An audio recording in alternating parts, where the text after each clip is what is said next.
Restaurant Unstoppable, episode 668 with Kintop Fletcher and Krista Kintop Phillips. With excitement, allow me to introduce to you today's guests, Krista Kintop Phillips and Kintop Fletcher. Are you women feeling unstoppable today? Oh, yeah. Yes, awesome. That is what I like to hear. Did you guys plan that? It's a sister thing. It's a sister thing. I love it.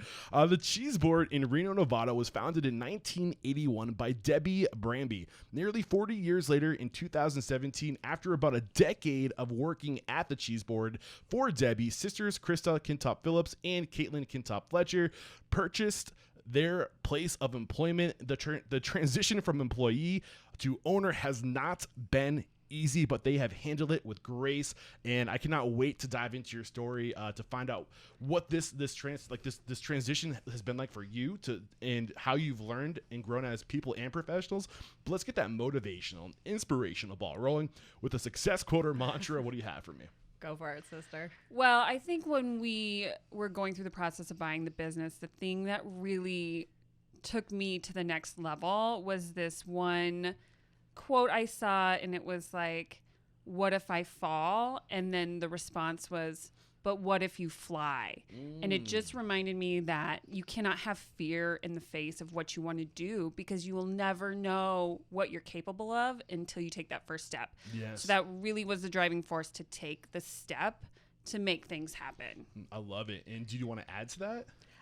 Yeah, I think too. So then, like, to add on to that, in the midst of kind of building this business, there is no elevator for success. You always have to take the stairs. Yes. And that one for us, I think, also really drives home because, the reward is in the hard work. No matter what, it's never going to be easy. And if it's easy, the reward isn't as good.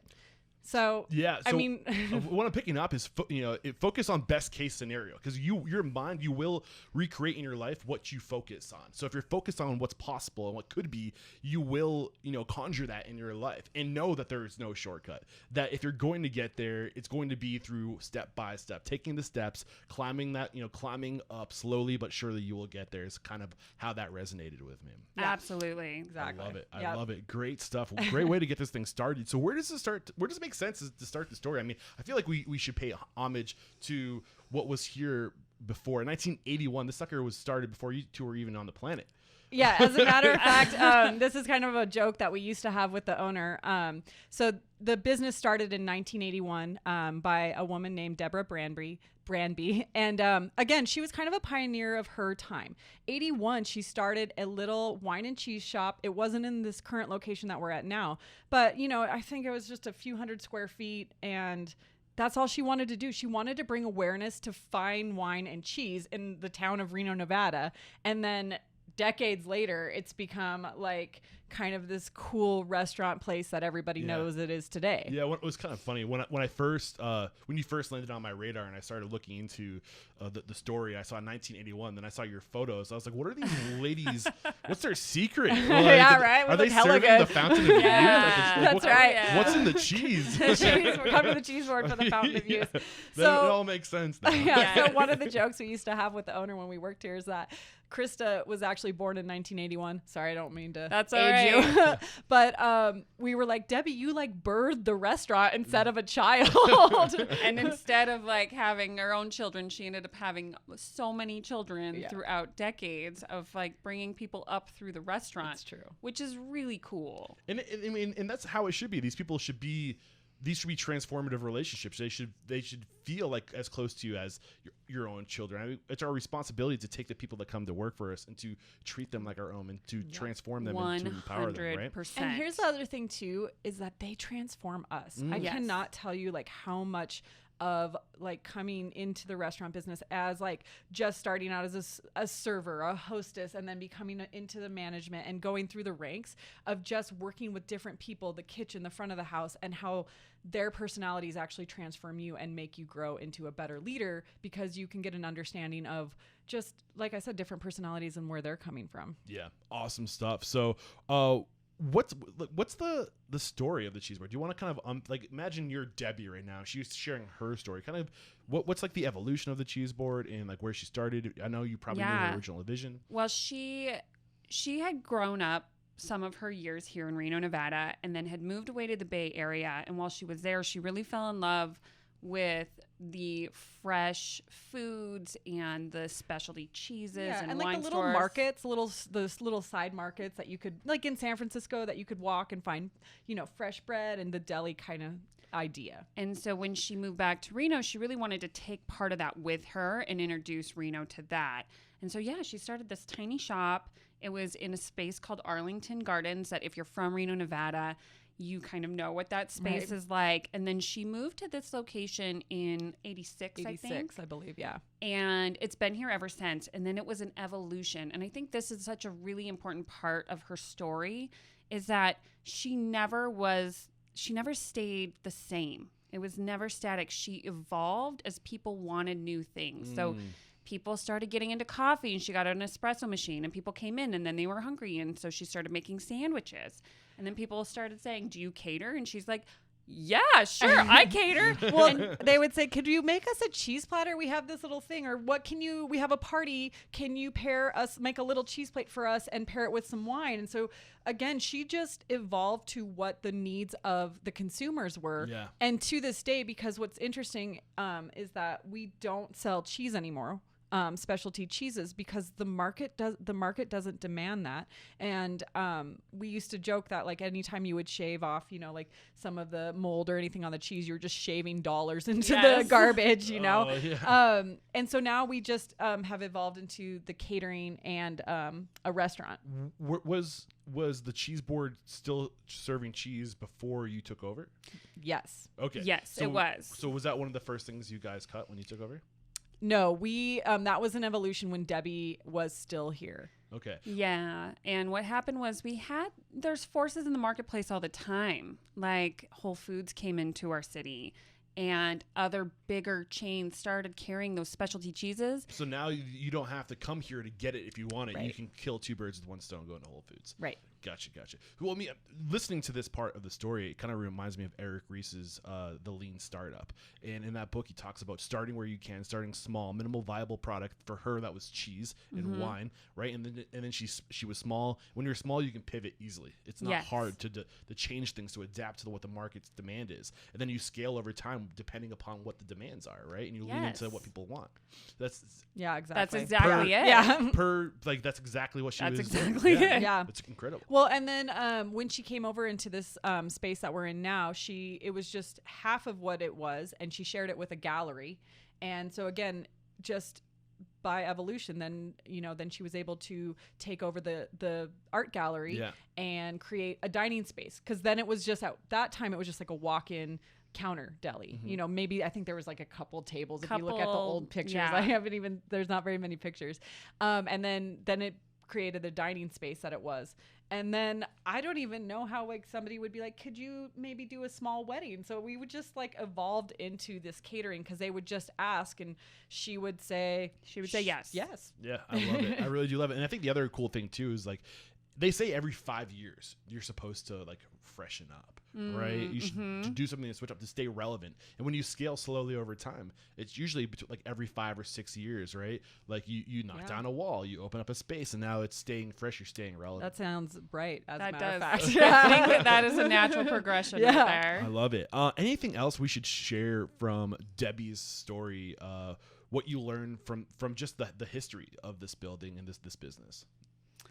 So I think what's really great about Debbie is that she was a major like woman force in this town. I love talking about people and who they are. Yes, so and she just really like embraced her restaurant in this space, and she showed up and she did an amazing job, and people really looked up to her. And the recession was really hard on a lot of these original business owners that were in this town. And she persevered to the point where we could then take the reins. And I think that kind of drive and perseverance and strength is notable for her story. So you both worked here a decade. Was it the same time? Were you working side by side, or was there a little bit of an overlap? And then when did you both start working? I think Caitlin should start because she was the original hire. Yeah. So if you want to start with yours. Well, and then just to go a little bit back into my background and Krista's background as far as food. Do you want to go back that far? Well, I do want to dive into your backgrounds, and maybe did you come to work for the Cheese Board before? How did it work? Were you here in like the early 2000s and you left professionally, and then you found out that Debbie wanted to sell, and then you came back and like, how did it? Yeah, no. So I graduated college in 2005 and moved back to Reno, and I was kind of sitting on my couch one day thinking, oh, I'm going to take the summer off, one of those things. And my mother-in-law is like, why are you going to this is go get a job. And so I looked in the newspaper and there was a little ad for an assistant manager position. And it didn't give the title, it just gave the location. So I showed up and instantly clicked with the general manager at the time, who was not Debbie. She had a great woman general manager, and her and I just clicked. So I got hired in 2005 as an assistant manager. What'd you go to school for? Culinary arts. Okay, nice. Yeah, nice. yeah. And so then Krista was living in Florida at that time. Yes. I think you were there another year or so before you moved back. I didn't come back until 06. Okay, so I was here in 05, and then in 06, she came back, and we also had a sister restaurant at this time. Across the street. Across the street, called Cafe Musée. It was in the Nevada Museum of Art. So kind of a similar style, but not a branch. I mean, it was like a branch, but we just called it a sister restaurant because it was similar, but not. Yeah, so you mentioned that when you came on board, it just clicked. There was something about the space that clicked. The person you're talking to instantly. What was going how did it make you feel? What was it about the space in the restaurant and the people that made it click with you?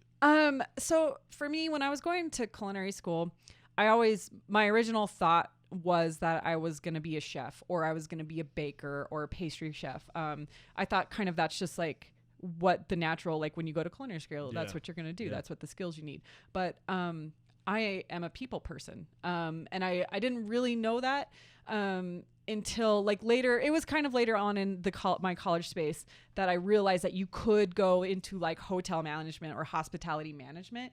And the idea of being a leader and then also like just being exposed to people, it's a very challenging part of the restaurant, but it's my favorite. Yeah. I love people in the space. So when I came in to interview, the space instantly has that hospitable feeling, like, and the general manager, same. And it's very magical and enchanting that you wanted to be a part of it. And we try to recreate that every day here now. And I think that's why we have the customers that we do. I know we're going way back or way to the future, but again, it's this environment that you create that it envelops you into this warmth. Okay. And I instantly felt that. Okay. Yeah. Krista, so how did you make the transition on? Well, so my boyfriend, who's now my husband, we were living in Florida at the time, and he was finishing school. And while I was there, I was like bartending and picking up shifts at a chain restaurant. And can you say the chain? Yeah, it was Chili's. Okay. Yeah.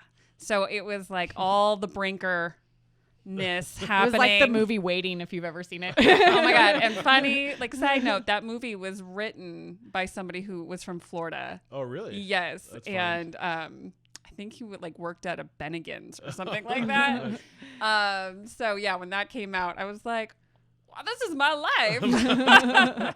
So I think that's important. I think going to work for a franchise or a corporation or big company is a good thing early in your career, because if you only have independent operator experience, like you don't know the potential of what systems, processes, and procedures look like. Holy moly, so that true. is the truest statement ever. So true. We need that picture. We need to know. Exactly. Yeah. And there is something to that in future me, current me, looks back and goes, I had read this quote that was like, just because you're small doesn't mean you have to think small. Like just because you own a small business. Treat your little business like a big business. Like a big business. Yep. And those SOPs, standard operating procedures, are really kind of a core part of that.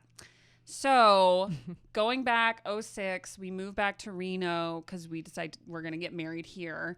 And I was in a similar point where I was like, I am not going back to work right away. I am going to figure out what I'm going to do with my life. Like, I wasn't really sure.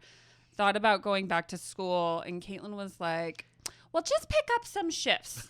You can just bartend for the great catering. Caitlin impression. Yeah, it sounds just like me, doesn't it?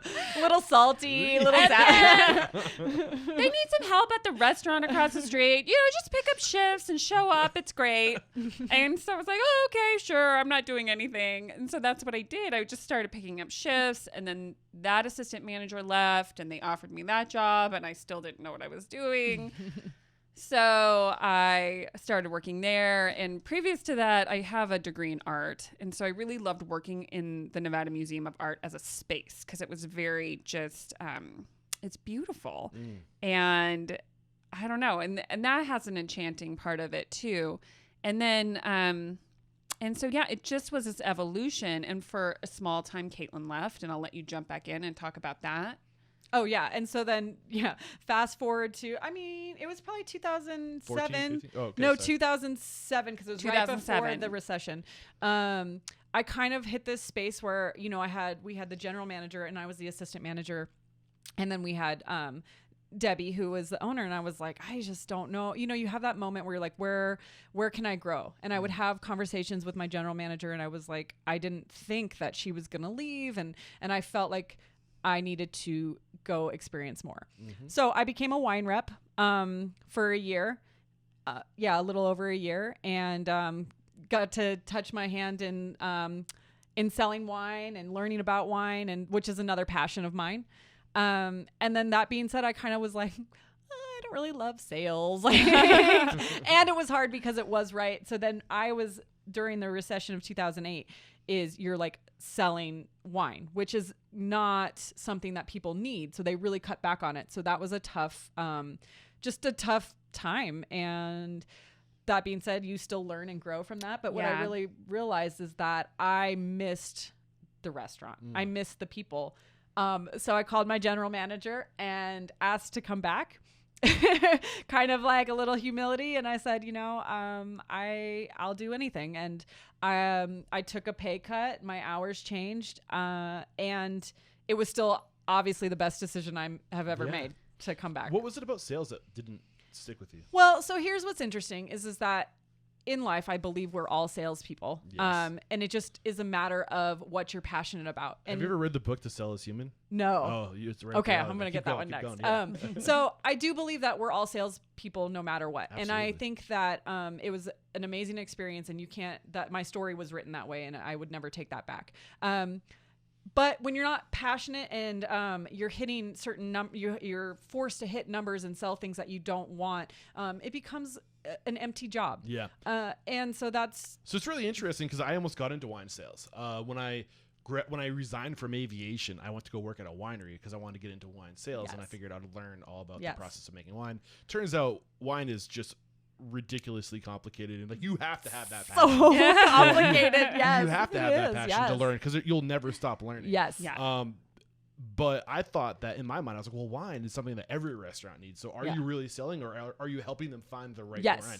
But I wouldn't be surprised if certain not dispensary. What would you call it? A wholesaler? Certain wholesalers that you would work for. That's exactly right. Are going to be like, we need to push this one. Right. So I can see how it would be like, well, this doesn't pair with anything on your menu. Well, and so that's exactly right. Yeah. So it would be, and not that I mean, if I don't want to use like the big names and things like that, but you're going to get these big conglomerate corporations of the wine industry versus the smaller independent ones that actually have a passion for wine. Because what you do find out, this is a whole other conversation, is that we're on a little tangent right now. I know, sorry. Apologize. Is That's that my fault. I put us on this track.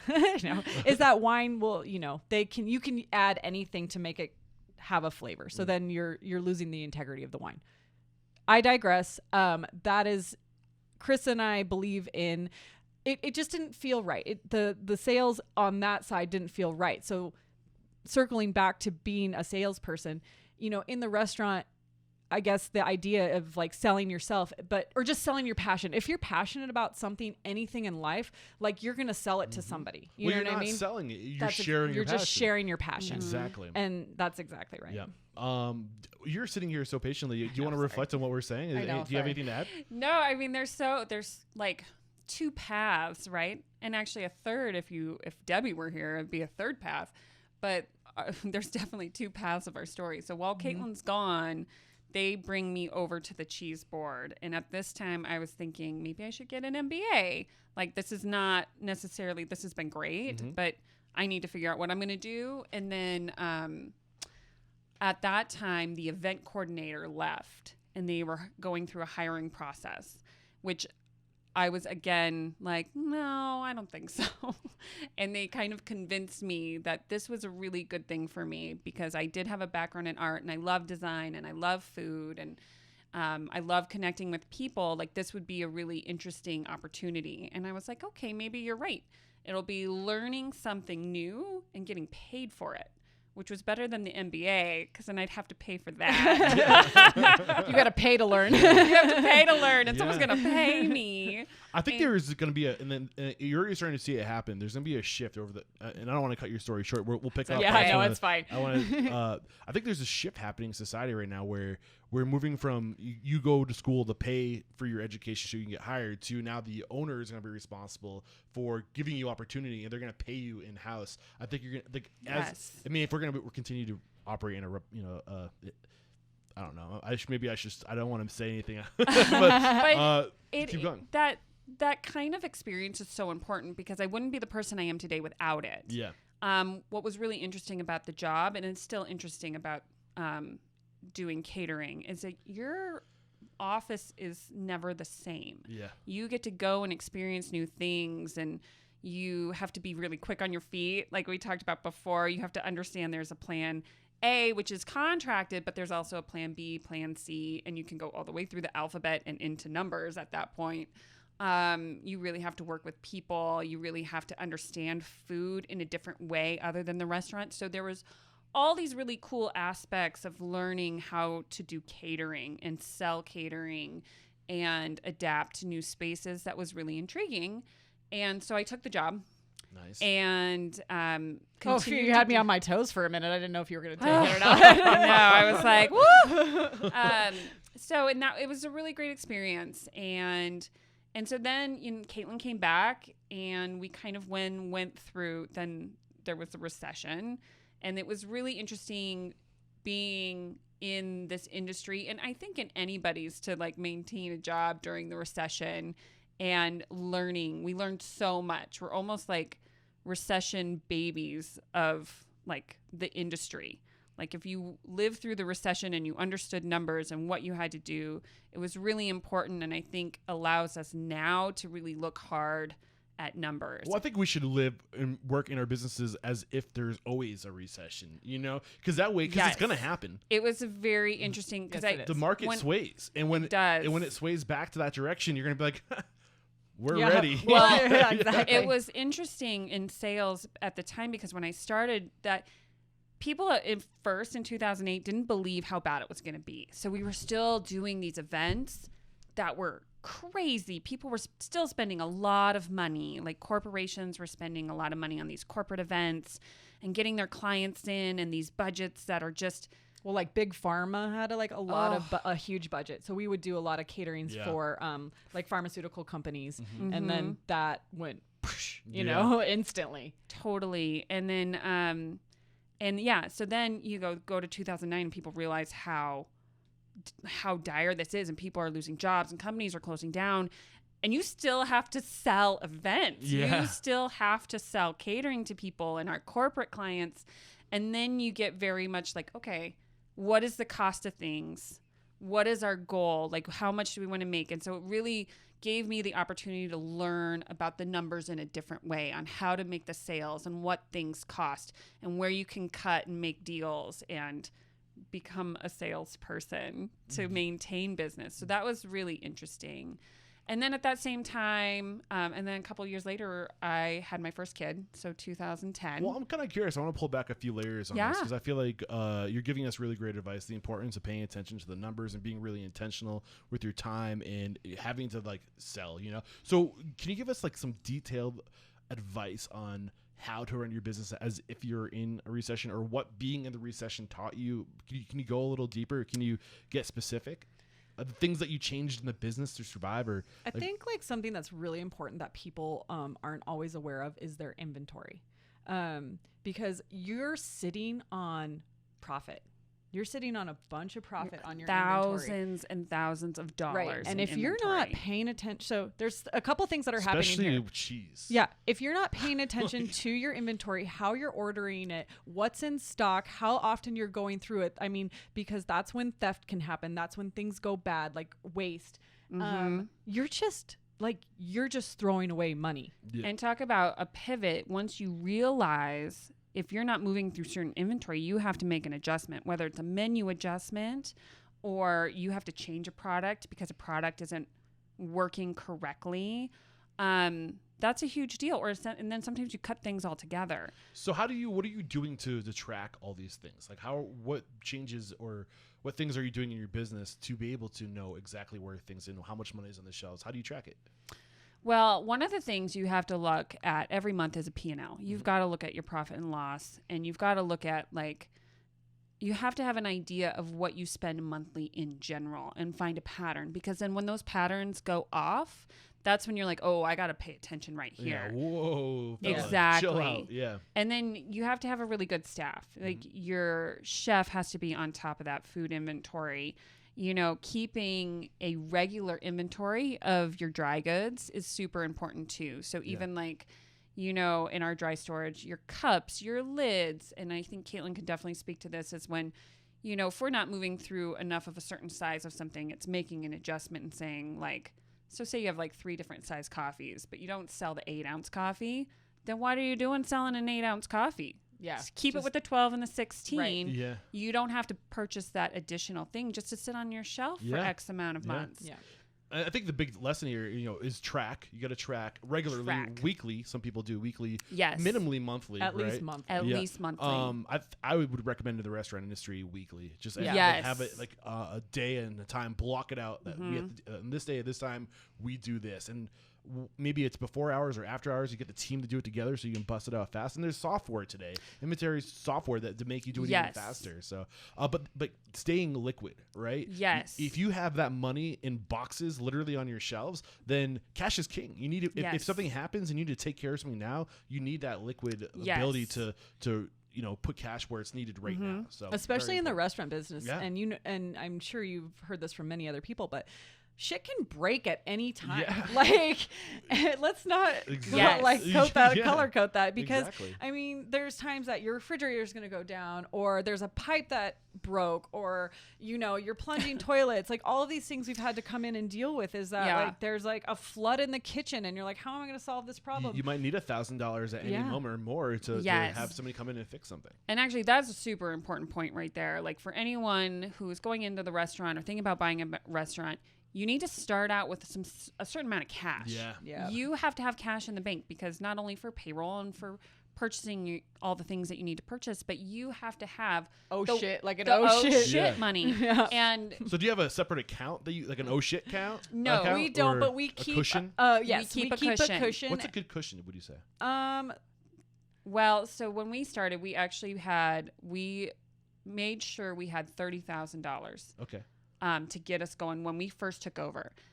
And every year we try to increase that cushion. Yeah. I would say for your shit, you need about $10,000 for just an shit money. That doesn't mean your payroll and cost of what's doing the business. Most expensive piece of equipment you have in your restaurant? I think is the question to ask yourself. And if I need to replace that's exactly right. That's a your good cushion, point. right? Yep. Yeah. That's a good one. I don't know. To replace it and then labor on top of that, just so you know. Oh my God, Don't forget the labor.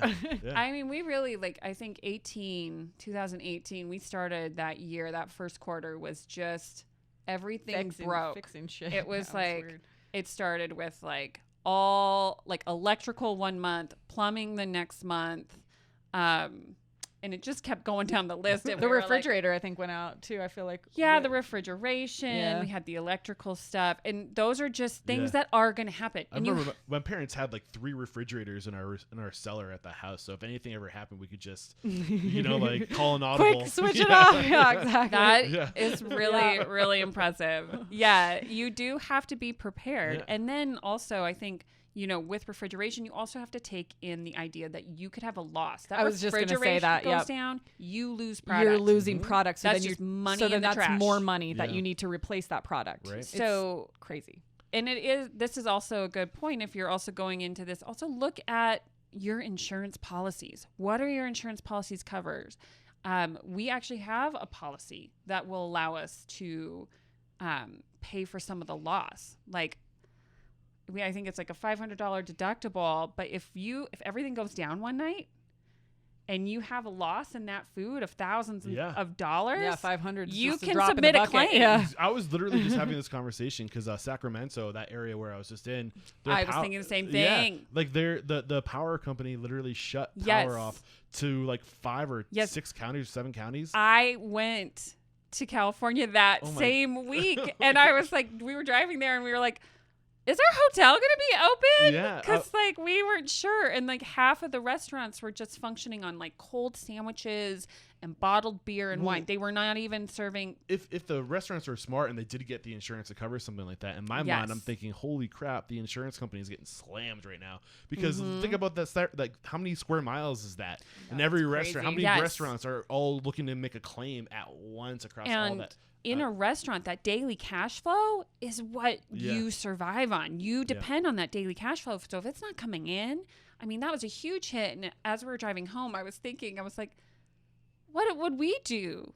What would we do if that happened here? It's something to think about. Which is good to always kind of have that in the back of your head. So what would you worst do? Case scenario. I would get my ass down here and I would unload those refrigerators and call all my friends and contacts in our industry. And I have a generator. But you would need a little bit more generators for what we need. But I would call in all the favors. And then same thing though, if something happened to one of our fellow we have a good community here. A good restaurant hospitality community here. It's pretty tight knit. It is. Sorry, keep going. Well, and I would allow, I would open up fridge space if somebody called us too, because you got to look out for each other. It is crazy how much those daily sales are important. I'm loving this conversation. I just looked down. I can't believe we're already over 30 minutes. Sorry. I haven't even taken the first break yet. But I usually take the first break when my guest takes ownership for the first time. Okay. So is there anything we haven't discussed up to this point about the business leading, because we haven't really talked about you guys as owners yet. Right.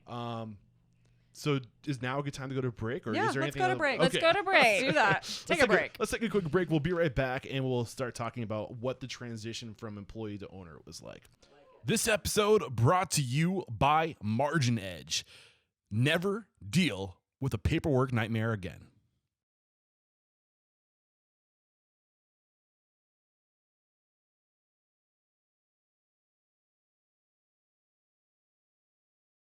We're back, and what was it like transitioning? So was this a conversation you guys were having for a long time? Like, someday we're going to own this, or did she come to you? Did you go to her? What did it look like? Yeah, so I think there was, again, we reached this point kind of the same way we did when I had left the first time and Krista was kind of planning on getting her MBA. So you do reach this point of growth where you need to make a choice. And so Krista and I had both reached that point. At this time, I had become the general manager, and she was in charge of all the events by herself. Sales. And I was pregnant with my second child, and I had an older one, and then she had 3. So we had 4 children already, and I was pregnant with my second. So we came to this point where we were like, we don't want to be stay-at-home moms. That wasn't our path. That wasn't our path. But that being said, we were in a transition period. Mm-hmm. And so we had to have some really hard conversations like, are we going to leave and start our own business, start our own restaurant? What would that look like? We kind of played that scenario out. Right. So at this point, you guys already realized that you're going to be partners. I think we had always kind of talked about things we could do together and without knowing we were going to be business partners. It's true. I mean, it was if we did this, what would it look like? Looking back, just at any conversational piece that we would have, it always involved each other, no matter what. Actually, I think it really did. So, that's cool. Yeah. It was So like- yeah, I feel like there was no question that we weren't going It to be wasn't partners. even a conversation. Yeah. It wasn't was like a question like, do you want to do this with me? It was kind of like, we're doing this all Yeah. together. And actually, like, we had made the decision if we didn't do it together, we weren't going to do it. That's true. Yep. Yeah, that was a conversation we had. Like, unless we came and we had to come to this decision on our own, but if it didn't match, we weren't going to do it. Yeah. Yep. So what did the conversation look like? When did this reality look like it would even be a reality? Well, so Caitlin had come back from maternity leave, I think. Yeah. And we were finally at the point where we're like, we really need to have a talk with Debbie about what our future could look like and what our plans were. Okay. And so it was like, okay, so we either, because she had dropped some hints that she was kind of getting tired. So there was like this kind of like feeling that Almost there 40 was a years. transition. Who- There was like a feeling in the air that something was going to Yes. happen. So it was just a matter of which one of us was going to like be the people to like say it. let's do this. Were there other people that were in the organization jockeying for ownership? So there wasn't that anybody came to her for. Okay. That being said, there was some instances where people were like, well, you could have offered it to me. You know, so. and so we started the conversation as far as what it would look like to take ownership. And we really did our due You diligence. said we started the conversation, the two of you or all three of Us and Debbie. And Okay. so we all started three of us. The you? Well, I think there's another conversation. lesson to be learned before just diving into that. You Yeah. pointed out that other people would have been interested if they had known that it was up for sale. That's probably true. But good on you for letting the universe know that you wanted it. If you want something in life, You have to you say gotta it. let it be known because You people do. don't know. And That's so true. yeah, Such so- a good lesson in That's life like right such a there. lesson in you life. know, like if you want it, like You have to take responsibility You gotta let it for be your known. life and You your do. happiness and where you want to go. You can't just expect somebody to read your mind and say, oh, those girls have been working for me for a long time. They must want to buy it. yeah, Because we might not want it Yeah, to yeah. have. And she's not going to approach us, or you just don't know what you don't know. and you know? you've gotta want it to be successful God, in you this gotta industry. want it. So from Debbie's perspective, like she's not gonna sell it to somebody who doesn't. No, it's her want it. baby. Exactly. It's her baby. Exactly. Yeah. Keep going. Keep going. Yeah, so we did our due diligence. It took about 2 years, so just shy of 2 years. We took about a year to research what it would look like to make a purchase and how we'd go about purchasing a business and all the different forms that we could become a company. And, What the value was. We ended up having, then and doing an evaluation. And then at that point, you do have to. It gets kind of interesting because you're friends, and you've been working together for a long time. But then you kind of have to draw this line. Then we had to draw a business line and kind of get legal representation so that you had to take the emotion out of it, which is super hard because it's emotional. It's emotional for all parties Everybody. involved.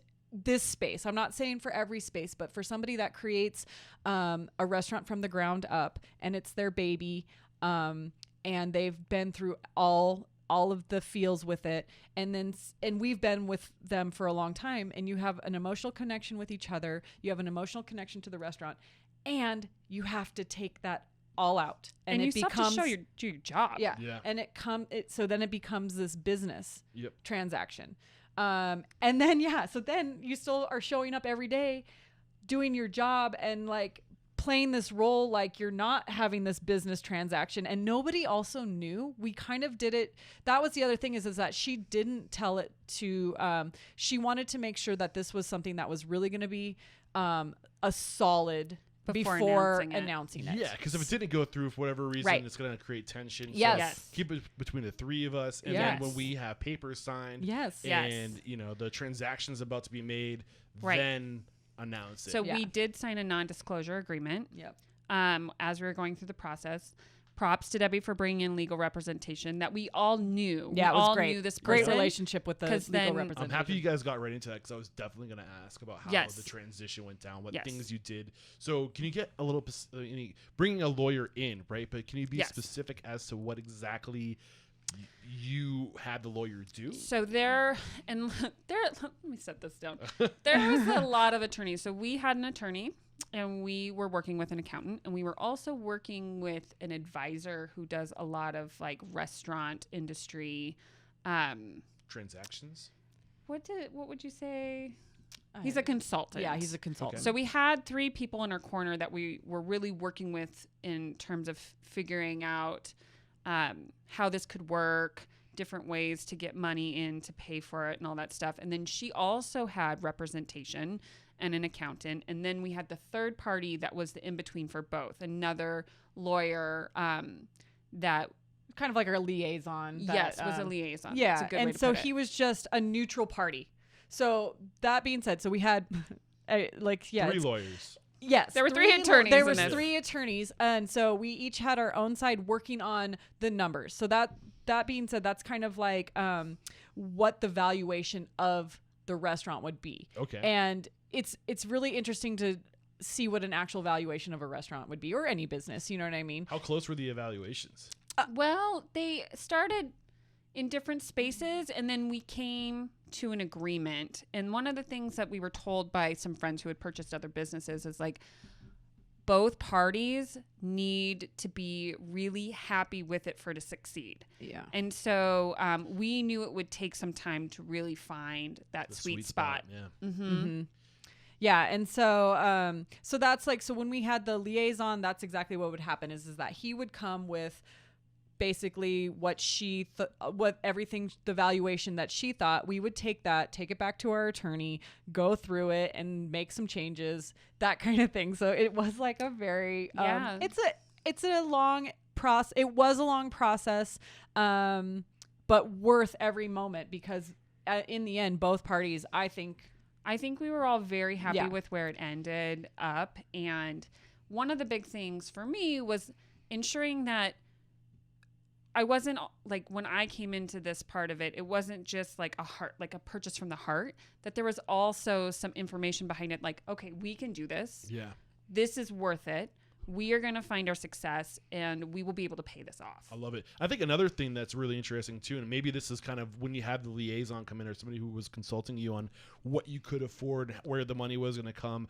You didn't buy the building; you just bought the business. We just bought the business. So was that something that were you deciding whether or not you wanted to buy the building or just the business? Did you decide that we should just start with the business? Well, the building wasn't for sale yet. Okay. The building isn't for sale. Not that we couldn't have made an offer, That's but Debbie's. That's Debbie her still cash flow. owns the building, which is great for her. Now, one of the best advices that we did get from our legal representation is that when we were going through, he made that change. He said, I want to make the change that you guys have the first right of refusal on the building. That's where I was going. I think we're like we're in up. sync. Yeah. We totally are. So, and that was one of those things that Krista and I, this is where it really is key, if somebody is going through this, to have somebody that's trustworthy, to help consult you, because sometimes you don't know those things. That wasn't on our radar. Krista and I's radar was the business and being able to afford the business, afford paying people, making it a livelihood for ourselves. Mm-hmm. The building wasn't really on our radar. And now that it's on our radar, like, we have big plans for that. You know, that's what I'm saying. Like, you don't have to, like we talked about with Debbie earlier. She started with a small cheese and wine, and then she scaled slowly over time. Mm-hmm. You guys can do the same thing, starting with just owning the business, and then first right of refusal.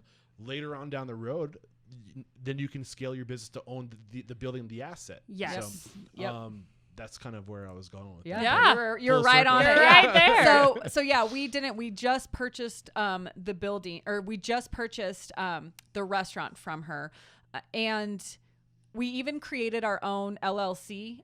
We didn't purchase like the actual business name or anything like that. We created our own LLC and are doing business as the Cheese Board. And for us, that was kind of important because that's our identity. We wanted to be able to grow. We have like big hopes and dreams, and under the umbrella of our LLC, we were hoping that we could do that, which is Kintop & Co.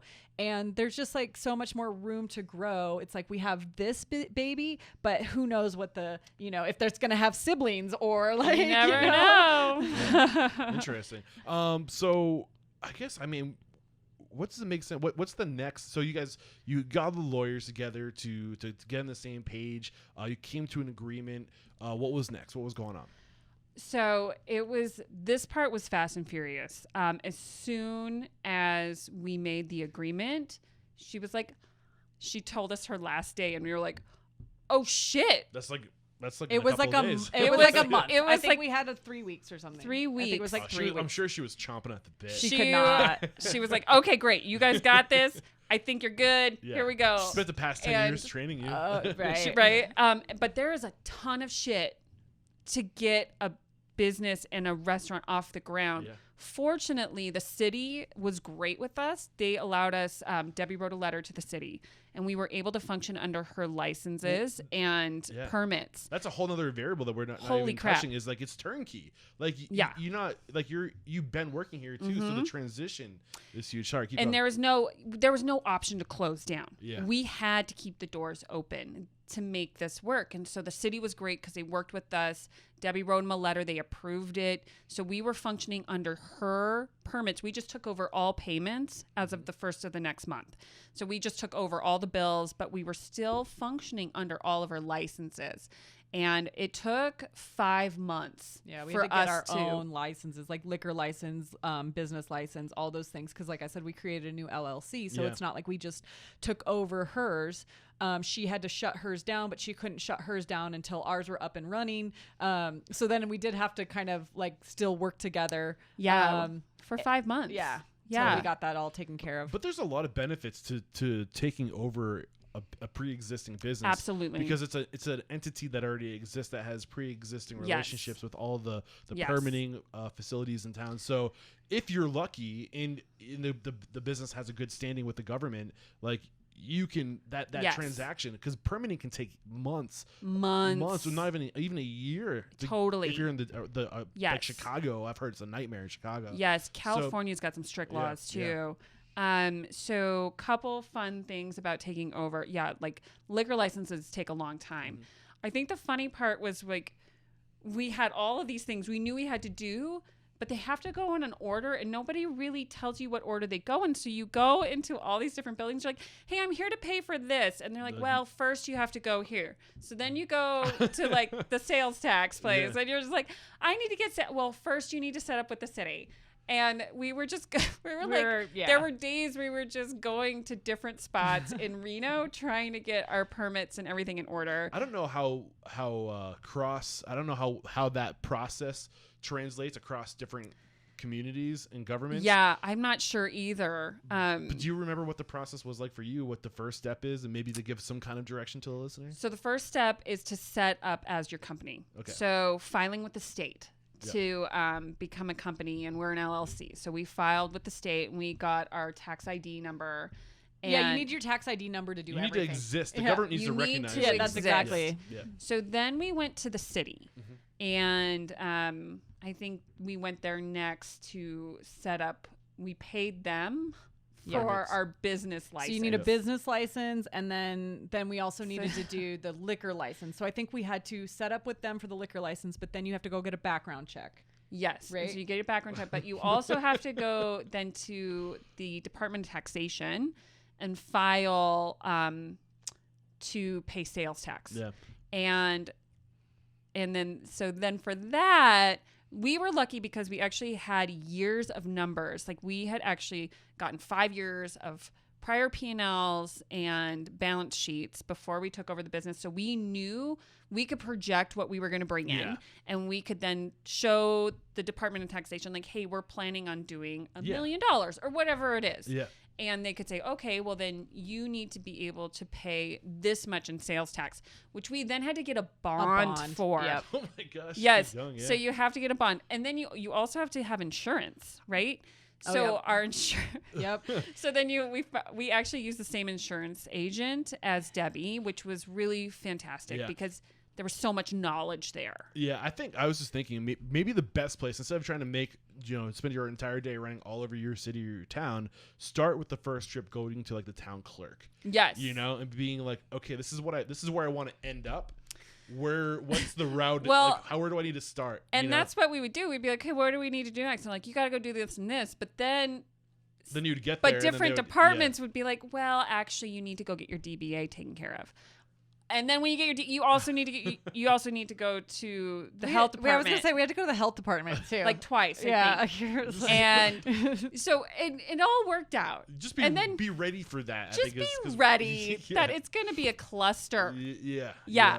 It's the cluster. I mean, chapter. honestly, we should like research it and then just put up a page like on our website, Right? being like, if you want to buy a restaurant, here's Here's what the you need to. steps. I actually kept all my notes. I have all the What's- notes. What's frustrating is every state and every city is different. Yes, So they it's are like- different. Yeah, so it's tough. That's probably why there's no resource, because it can't recreate it for every situation. So Keep going. then one more thing that happened is you have to, when you take over, and I actually think this would have happened even if we didn't start it as a new LLC, if it was an asset purchase, if we did take over her corporation, you still have a transition of ownership. Okay. And so you have to be, the fire department comes in, the health department comes in, and they do a whole inspection when you do a transition of ownership for any of the spaces you use.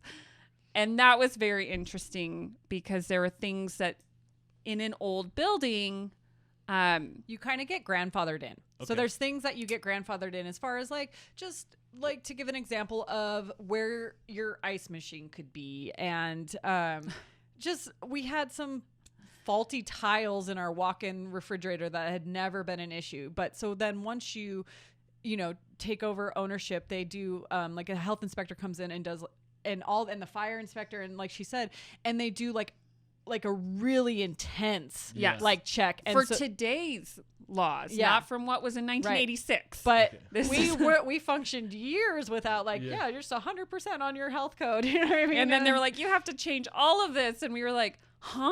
Yeah, I think that the only thing to say is just be ready for it. Be and ready. Whatever you budget, whatever you think it's going to cost, It costs more. it's people say up to like twice as much. Just, Yes. Just make sure you have twice as much. Absolutely. At least 20% Yes. more than what you Yes. need. Absolutely. For those things, when you pull this wall, there's that pipe, and Yes. I didn't think about that, and like there's just always something that's hidden that's just not obvious. You just Yeah. don't, you're not going to know it. So Yeah. yeah, just be prepared. So I think the one thing I want to talk about that we haven't really gotten into yet is what the transition, what the culture was like transitioning ownership. If people gave you the same level of respect, or when because now you're the boss. Before, or you were both high ranked, you were both Yes. managers, so it must have been a pretty straightforward transition for the I people. think all of our teams in here within our space, they all came with us. Everybody came with, nobody left. That's amazing. And so we really had this That's a very testament. powerful team coming in, that there was no hiccup in the transition. People actually didn't know for a while unless we had told them. And then when they did find out, this was an interesting transition, was when, like customers or clients would be like, oh, you're the owners. And it was like an instant change in just the way people kind of addressed us. What was that like? Weird. It is weird because you wanna believe that even as like a manager or higher up, that you have a certain level of respect, that you're earning respect from your customers and everything. But yeah, once you Krista and I are like, once you just take on that debt and the bills, People they'll, like, liability. respect you more, and they do. It is weird. They treat you a little different. That being said, I think about those kind of things. We acted a little different. And I mean that in a sense that our confidence level was boosted because we were like, this is all us. Grown-ups now. We are grown up. Yeah. We're adulting and shit. Kind of put on, like, we call them the big girl pants, Yeah. but there's big boy pants. So you put on the big girl pants and you show up and you're like, Yeah. yeah, this. Well, and that's I exactly gotta it. do You this. Just like we instantly had to like put on like our badass caps and be like, you know what? This all comes down to us no matter what. Like, this business is now ours. So I do think that our attitude changes. Right. And when that happens, people get that feeling. They feel your energy. And so then their respect for you changes instantly as well. I love it. Yeah. What else? I mean, I just don't even know what to consider because I've never gone through it. So what things have we not discussed up to this point that should be discussed in your circumstance? Well, I think that what should be discussed is probably in the transition is that Krista and I did go through all the things, and I think that we did gain a new level of respect for Debbie that we never had, or for any owner. I think she was doing it by herself. By herself. And she would tell us, she's like, you guys will be lucky to have each other. For almost 40 years by herself. She By did that, herself. and making the hard decisions by yourself.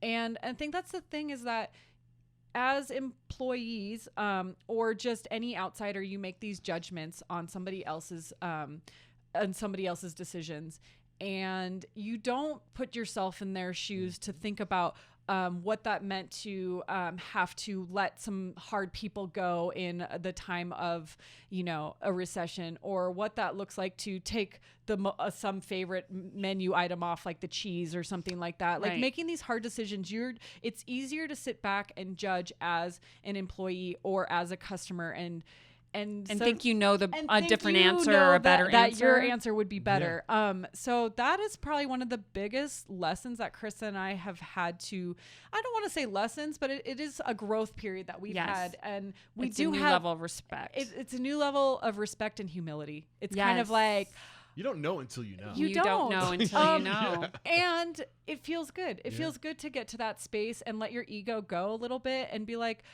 that's amazing what she created. Like, it's so amazing that she did that by herself as a female, like, powerhouse in the 80s coming up. And then that we get to take over that and just like keep going. It's like she passed the baton to us, and it feels really good because what's something too that when we took over, we kind of just did a fluid transition. Nothing really changed right off the bat.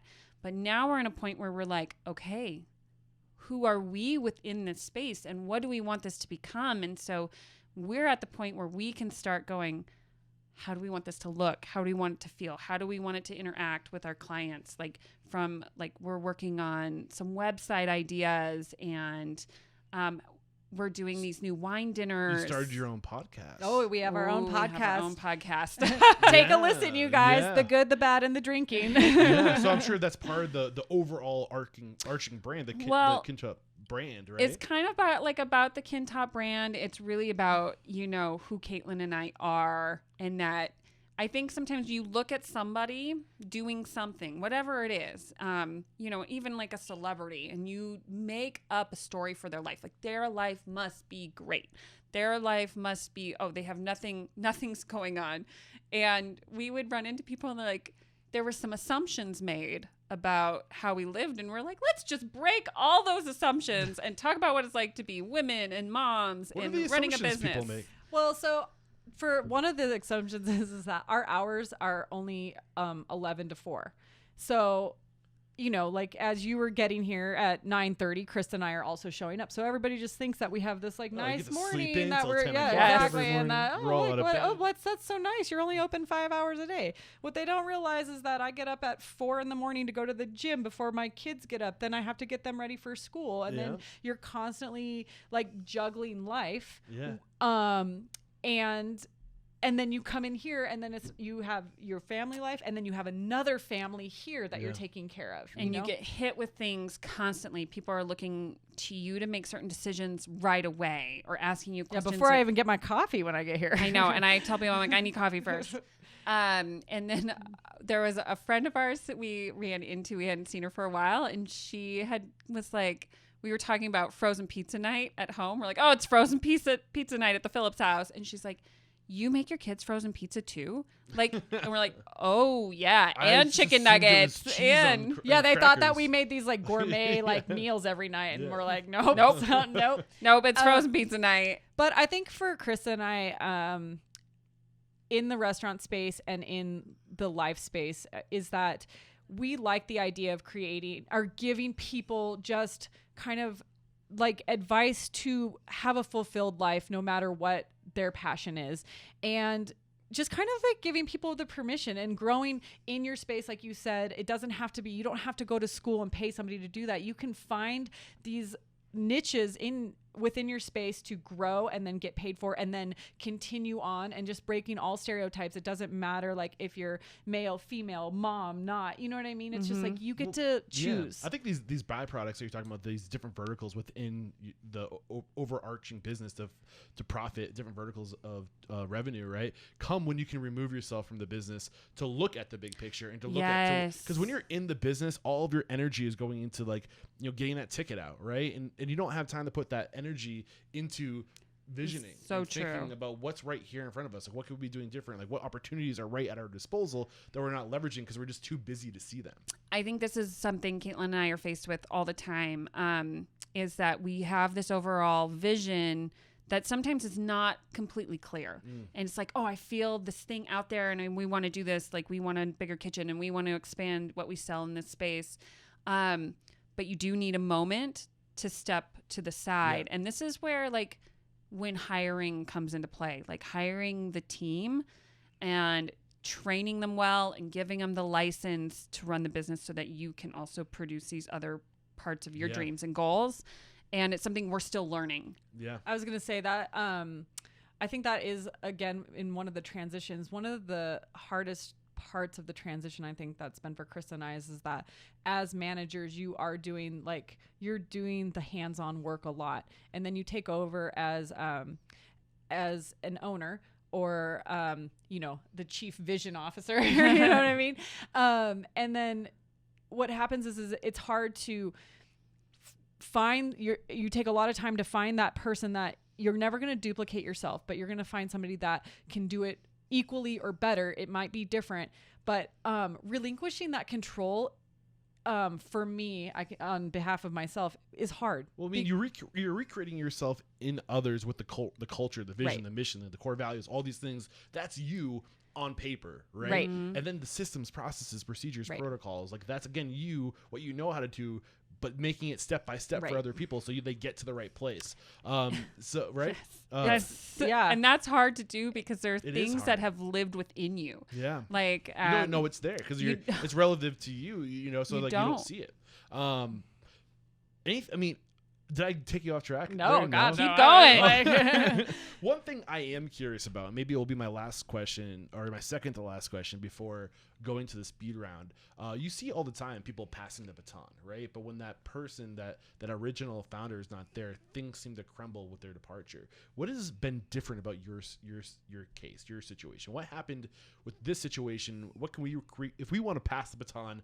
If we're listening to this, or maybe we want to receive the baton. What things did you do that has made it continually successful with the transition? You have to do all things with love. I think we really love it. Like, we really love our people. We love our clients. We love our customers that come in every day. We love the people that we work with. And we really try to nurture them as well as they nurture us. And keeping the integrity of what Debbie created, and that the continuation in the future will also be, will bring that with us. Yeah. Well, I think too, is that this space is something that's bigger than Krista and I. And so if somebody else is going into a space that they want to create, like this restaurant, the Cheese Board, has been a part of people's lives through weddings, births, memorials. Like, it's more than just a restaurant. What people don't realize is that this is part of our community, and Chris and I grew up in this community. So if somebody wants to pass the baton or receive the baton, you need to have that passion and that respect for the business in order for you to maintain it and grow it in the integrity that it deserves. Yes. Right. And if I had a guess, I would say that what happened that has allowed you to experience the same success you had back when Debbie was the owner was that Debbie recreated herself in the two of you. And in this essence, like, because she trained you, she coached you, she gave you her values as a business owner, right? And she imparted those things into you. So in a sense, she's still here. I mean, she's still with us. She's like she passed away or anything. Right. You know Sorry, I mean? Debbie, you're still alive. But she's still within the four walls of the building because of the wake she left behind in her presence, right? And she really, like, our hiring manager, Gigi, I mean, she brought on Gigi, and Gigi, again, it was like the absorption of all these things, this love and respect, and she instilled that into us as well. And so it is this continuation, and then we try to put that into our team. And so I think the lesson, sorry to go interrupt for you, it, but the lesson is, like, it starts at the top. Yes. And you it's the feeling that you project onto your others and into the hiring process and the culture you're creating. So yes, she instilled a culture into this restaurant that then has just, like domino effect throughout the restaurant and throughout the community. Head over to restaurantunstoppable.com/668. I'll have a summary of today's discussion as well as the links to any tools, services, or books recommended and how to connect with these lovely ladies. And again, Caitlin and Krista, thank you so much for taking the time. Thank you so much. This was awesome. Thank you. Cheers. There is no questioning you are unstoppable. Thank Cheers. you. Cheers. This episode brought to you by MarginEdge. Never deal with a paperwork nightmare again.